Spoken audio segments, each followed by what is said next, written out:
Bari bir şey açsın ya. Yan camları açın. Yüksel abi çağırsaydı halletseydi. Ya ne oldu değişemedim. Elektrik arızası.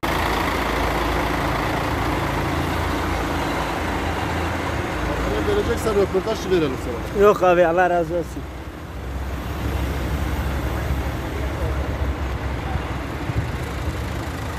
Polis girdi abi.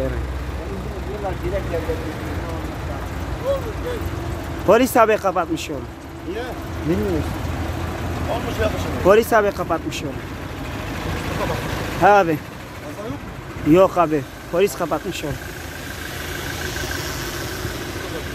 Yok polis kapatmış. Kaza yok.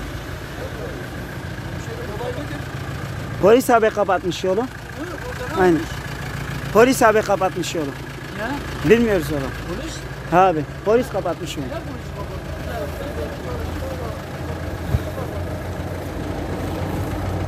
Bunu bir kahve içiyorlar.